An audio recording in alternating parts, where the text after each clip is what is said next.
సాహితీ సమరాంగణ సార్వభౌముడిగా ఆంధ్ర భోజుడిగా ప్రశస్తిపడిసిన గొప్ప చక్రవర్తి శ్రీకృష్ణదేవరాయలు. శ్రీ వెంకటేశ్వర భక్తి ఛానల్ సమర్పిస్తున్న దృశ్య నీరాజనం శ్రీకృష్ణదేవరాయలు అనే ఈ డాక్యుమెంటరీ.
తెలుగదేలయన్న దేశంబు తెలుగు ఏను తెలుగు వల్ల బుండ తెలుగు కొండ ఎల్ల నృపులు గొలువ ఎరుగవే బాసాడి దేశ భాషలందు తెలుగు లెస్స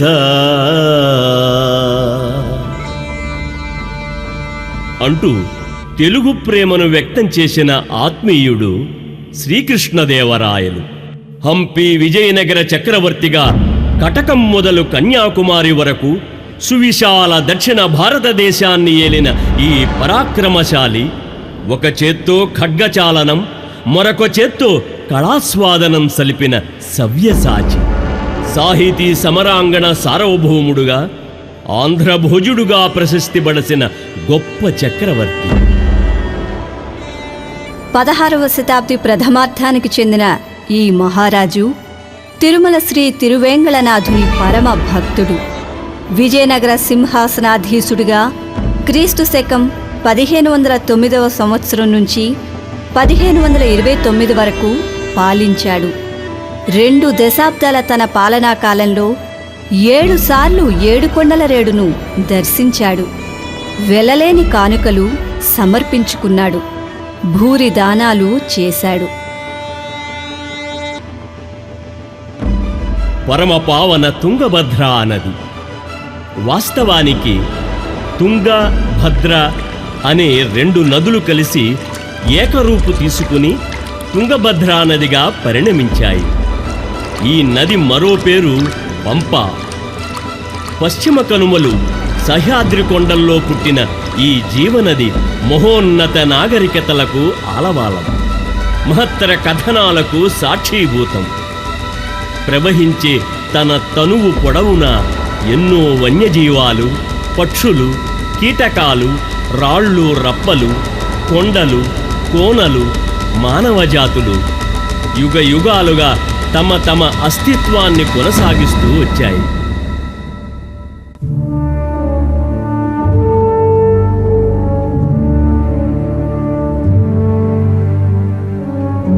పురాణ కాలంలో ఈ ప్రాంతం కిష్కింధ. వానర సోదరులైన వాలి సుగ్రీవుల సామ్రాజ్యం. తదనంతరం ఆదిమానవుల స్థావరం, క్రమంగా జైన తత్వవేత్తల బస్తీ.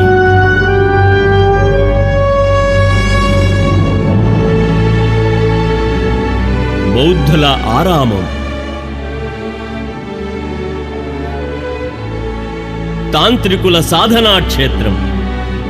అశోక చక్రవర్తి హయాంలో మౌర్య సామ్రాజ్యంలో అంతర్భాగం.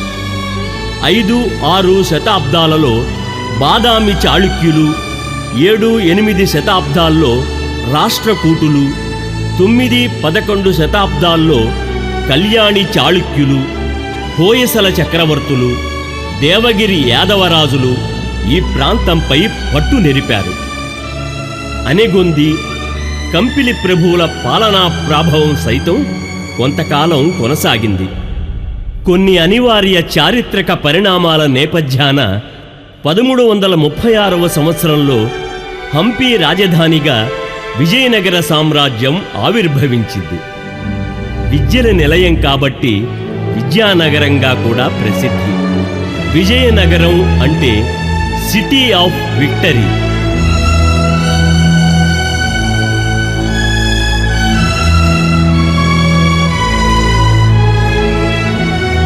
తపశక్తి సంపన్నులు శృంగేరి పీఠానికి చెందిన శ్రీ విద్యారణ్య స్వామి ప్రోత్సాహంతో హరిహరరాయలు, బుక్కరాయలు అనే సాహస సోదరులు విజయనగర సామ్రాజ్యానికి పునాదిరాళ్లు పొదిగారు.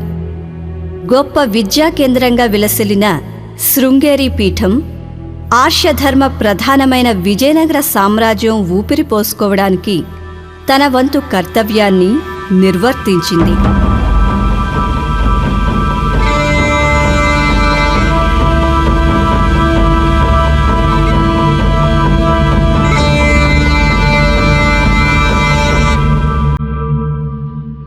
హంపి అసలు పేరు పంప.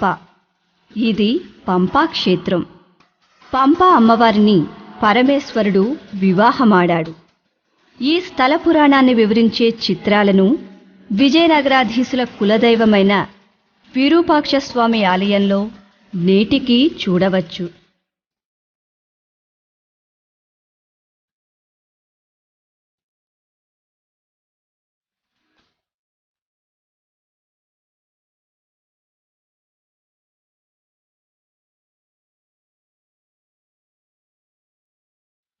పవిత్రమైన స్వర్ణముఖి నది.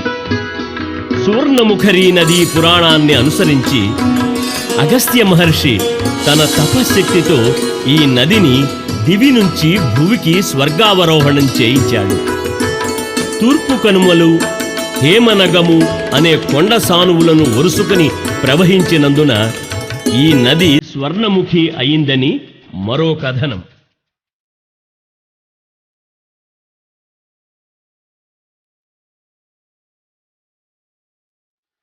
స్వర్ణముఖి నది ఒడ్డున వెలసిందే చంద్రగిరి.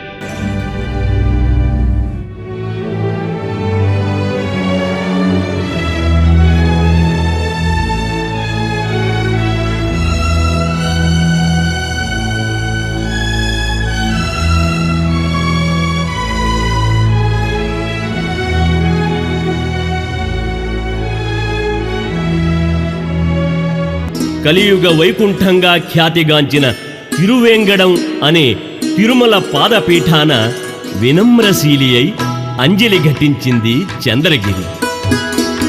శ్రీకృష్ణదేవరాయల కాలంలో పేర్కొన్న ముఖ్య రాజ్యాలలో చంద్రగిరి ఒకటి.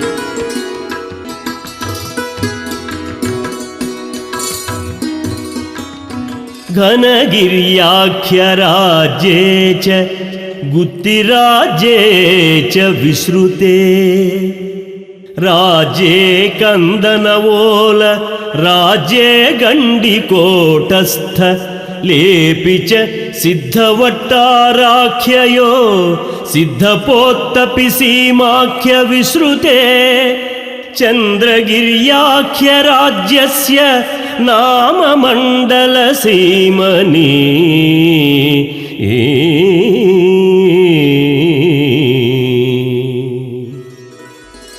ఈ ప్రముఖ దుర్గం దుర్గదన్ నాయకుడు తుళువ నరసనాయకుడు, మీసరగండ ఖటారి సాళువ నృసింహరాయలు హంపి నృపతిగా విజయనగర యశో సామ్రాజ్యాన్ని ఏలుతున్నప్పుడు చంద్రవంశజుడైన తుళువ నరసరాజు చంద్రగిరి సామంతుడు. తరువాతి పరిణామాల నేపథ్యంలో నరసరాజు విజయనగర సామ్రాజ్య సింహాసనాన్ని అధిరోహించి తుళువ వంశ పాలనకు బీజావాపం చేశాడు. తుళువ నరసరాజుకు ముగ్గురు భార్యలు: తిప్పాంబ, నాగాంబ, ఓబాంబ. తిప్పాంబకు వీర నరసింహరాయలు, ఓబాంబకు అచ్యుతదేవరాయలు, రంగరాయలు జన్మించారు. నాగలాంబ ముద్దుల బిడ్డడే ఘనత వహించిన మన కథానాయకుడు శ్రీకృష్ణదేవరాయలు.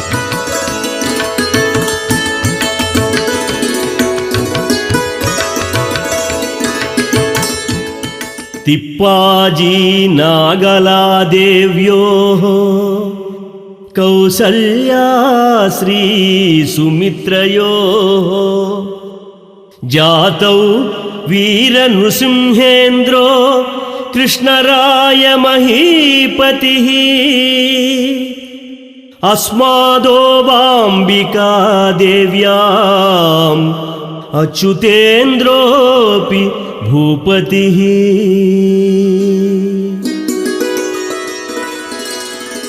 చిత్తూరు జిల్లా నారాయణవనం గుడిలో అచ్యుతదేవరాయలు వేయించిన శాసనం పై కథనాన్ని ధృవీకరిస్తోంది. కృష్ణరాయలు చిన్నతనం చంద్రగిరి ఒడిలో గడిచినందునే తిరుమల శ్రీ వెంకటేశ్వర స్వామి తన ఇష్టదైవంగా వెలుగొందడానికి దారి తీసి ఉంటుందని కొందరు చారిత్రకుల భావన. శ్రీకాకుళాంధ్రదేవుని ఆనతిన తెలుగులో తాను స్వయంగా రచించిన కావ్యం ఆముక్తమాల్యద కృతిపతి శ్రీ వెంకటపతే. శ్రీకాకుళ ఆంధ్ర మహావిష్ణు దేవుడు నేటి కృష్ణా జిల్లాలో కొలువై ఉన్నారు.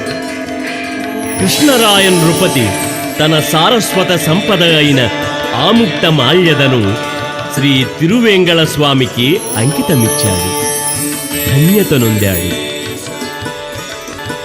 కృష్ణదేవరాయల నోట అప్పాజీగా ఆప్యాయంగా పిలువబడ్డ సాల్వ తిమ్మరసు సైతం చంద్రగిరి వాసే.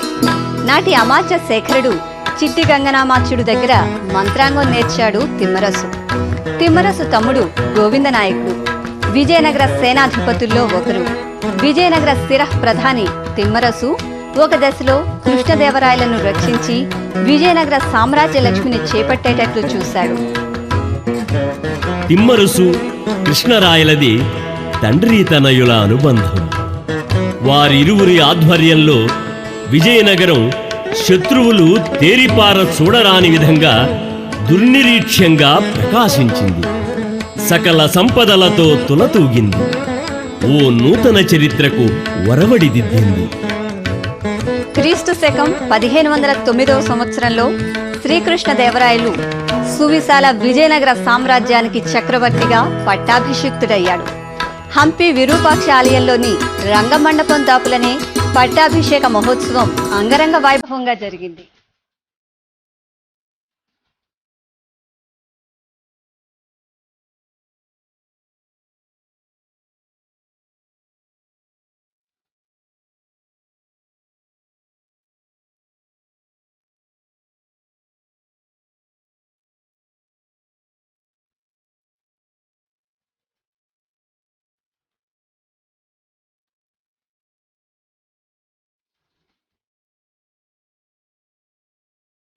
రాయల పట్టాభిషేక మహోత్సవం సందర్భంగా వేసిన శిలాఫలకాన్ని చూడవచ్చు.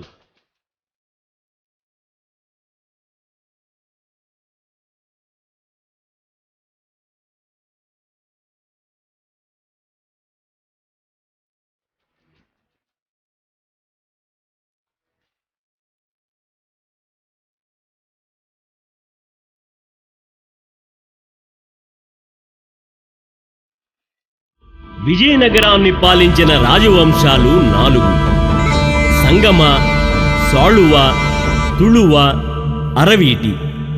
శ్రీకృష్ణదేవరాయలు తుళువ వంశ పాలకుల్లో అగ్రగణ్యుడు. తమ పూర్వీకుల మహోన్నత వారసత్వాన్ని, ప్రజల పట్ల బాధ్యతను, ఆర్షధర్మ ప్రాధాన్యతను గుర్తెరుగుతూ సామ్రాజ్య ప్రశస్తిని దశ దిశలా నిలబెట్టడానికి అహర్నిశలు పాటుపడతానని వాగ్దానం చేశాడు శ్రీకృష్ణదేవరాయలు. చక్రవర్తి కిరీటం ధరిస్తూనే పట్టాభిషేక జలాలు తడి ఆరకమునిపే రాజ్యాన్ని పటిష్టం చేయడానికి ఉపక్రమించాడు. చంద్రగిరి రాజ్యంలోని తన ఇలవేల్పు తిరుమల సప్తగిరీసుని 7 పర్యాయాలు దర్శించుకున్నాడు శ్రీకృష్ణదేవరాయలు. ఈ మేరకు వేసిన పలు శాసనాలు నాటి అనేక విషయాలను మనకు తెలియజేస్తున్నాయి. ఆంగీరస ఫాల్గుణ శుద్ధ పంచమి నాడు అంటే క్రీస్తు శకం 1513వ సంవత్సరం ఫిబ్రవరి 10న తొలిసారిగా శ్రీ వెంకటేశ్వర స్వామిని దర్శించుకున్నారు రాయలవారు. అదే సంవత్సరం మే నెల 2న, జూన్ 13న మరో 2 పర్యాయాలు వచ్చి ఆ పరాత్పరుడిని సేవించుకున్నాడు. ఈ సందర్భంగా దక్షిణ కైలాసంగా ప్రసిద్ధిగాంచిన శ్రీకాళహస్తి క్షేత్రానికి ఏగి శ్రీ జ్ఞానప్రసూనాంబ సమేత శ్రీకాళహస్తీశ్వర స్వామిని కొలిచి అర్చించాడు. శ్రీకాళహస్తిలోని రాయల గోపురం అనే గోపురరాజం కృష్ణరాయల శివభక్తి తత్పరతకు ప్రతీక.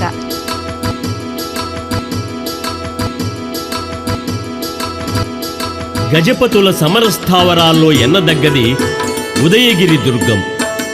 ఉదయగిరి దుర్గంపై దండెత్తి తిరిగి వచ్చే సందర్భంలో క్రీస్తు శకం 1514వ సంవత్సరం జూలై 6న 4వసారి శ్రీ వెంకట విభుని దర్శనార్థం తిరుమలకు ఏతించాడు కృష్ణరాయ మహీపతి. ఈ సందర్భంగా శ్రీ వెంకటేశ్వర స్వామికి 30,000 వరహాలతో కనకాభిషేకం చేయించడమే కాక కొన్ని అమూల్య ఆభరణాలను సైతం సమర్పించాడు. శ్రీ స్వామివారి నిత్య పూజల నిమిత్తం కొత్తపినాటి సీమలోని తాళ్లపాక గ్రామాన్ని తిరుమల ఆలయానికి దానమొసగాడు.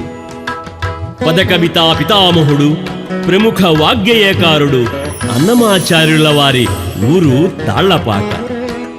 కృష్ణరాయ ప్రభు తాళ్లపాకను శ్రీ వెంకట విభునకు దానమిస్తే తాళ్లపాక గ్రామం హరిసంకీర్తనాచార్యుడు అన్నమయ్యను లోకానికి అందించి ధన్యతనొందింది.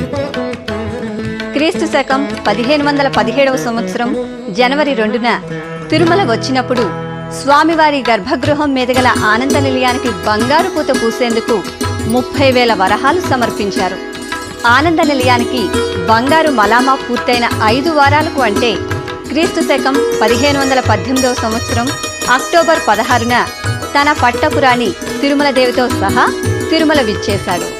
ఈ స్వర్ణతాపడ పనితో ఆనంద నిలయం అప్పటికి 4 సార్లు బంగారు సొగసులు అద్దుకున్నట్లయింది.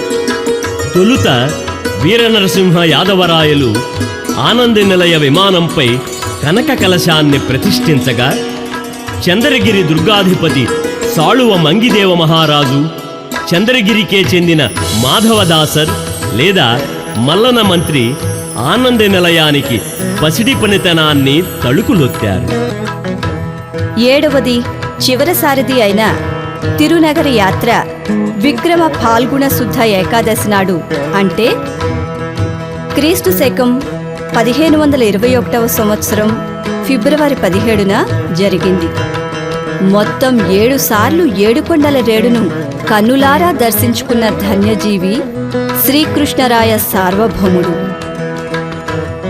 శరణాగతి తత్వానికి ప్రతీకగా శ్రీ తిరువేంగళనాథుని పట్ల అచంచల భక్తి విశ్వాసాలకు సంకేతంగా శ్రీకృష్ణరాయ చక్రవర్తి తనతో పాటు తన దేవేరీలు అయిన తిరుమలదేవి, చిన్నాదేవి, తామ్రలోహ విగ్రహాలను తిరుమల గుడిలోని ప్రతిమా మండపంలో వెలయింపజేసుకున్నాడు. ఆ తరువాత అన్నగారి భక్తి వారసత్వానికి కొనసాగింప అన్నట్లు విజయనగర చక్రవర్తి అచ్యుతదేవ మహారాయలు సైతం తన పట్టపురాణి వరదాజీయమ్మతో కలిసి నమ్రతగా చేతులు జోడించి ఉండడం విశేషం. ఈ మేరకు శిలా విగ్రహాలను తిరుమల మహాద్వార గోపురం దాటుతూనే ఎడమ ప్రక్క చూడవచ్చు. అన్నవలే అటు సమర రంగంలోనూ ఇటు సాహిత్య కళారంగాల్లోనూ అందవేసిన చేయి అచ్యుతదేవరాయలు. విజయనగర చక్రవర్తిగా అచ్యుతదేవరాయలు 1539వ సంవత్సరంలో హంపి క్షేత్రాన నిర్మించిన మహిమాన్విత గోపురాలంకృత దైవాగారం తిరువేంగళనాథ ఆలయం. తిరుమల శ్రీ వెంకటేశ్వరుని పట్ల గల భక్తి ప్రపత్తులకు నీరాజనంగా ఈ మహాద్భుత ఆలయం రూపుదిద్దుకుంది. సమున్నత విజయనగర వాస్తు నిర్మాణ శిల్పశైలికి పట్టుగొమ్మ ఈ దేవళం.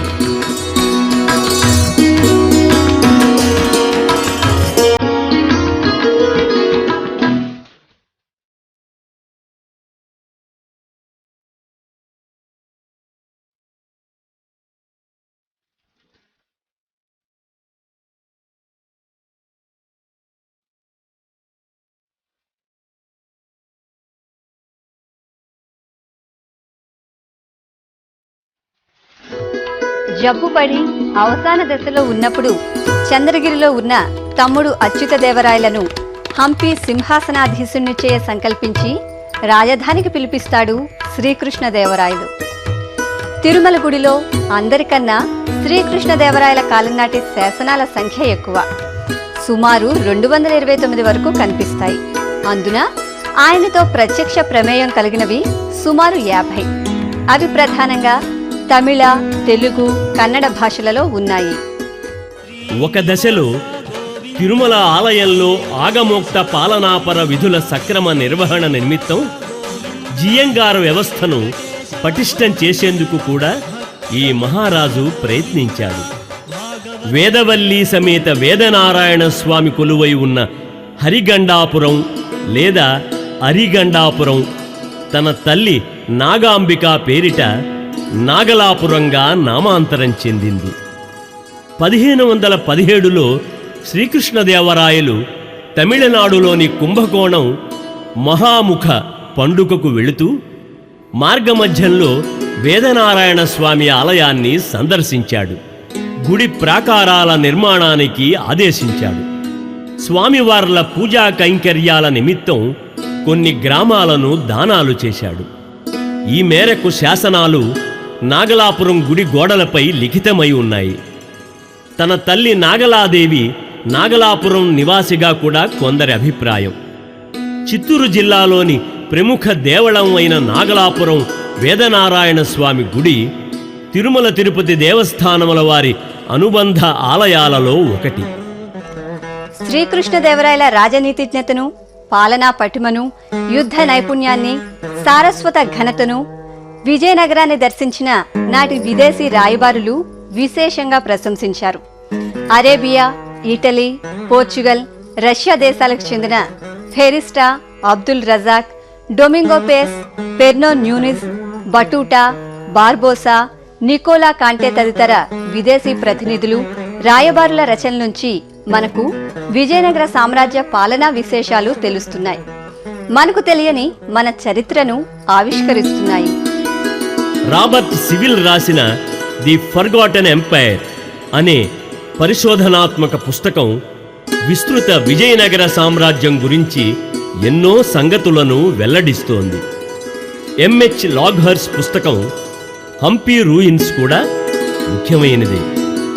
క్రీస్తు శకం 1520-22 సంవత్సర మధ్యకాలంలో హంపి దర్శించిన డొమింగో పేస్ కృష్ణరాయల దినచర్య, రోజువారీ కసరత్తు, రణతంత్రం, పాలనా విధి విధానాలకు ప్రత్యక్ష సాక్షి.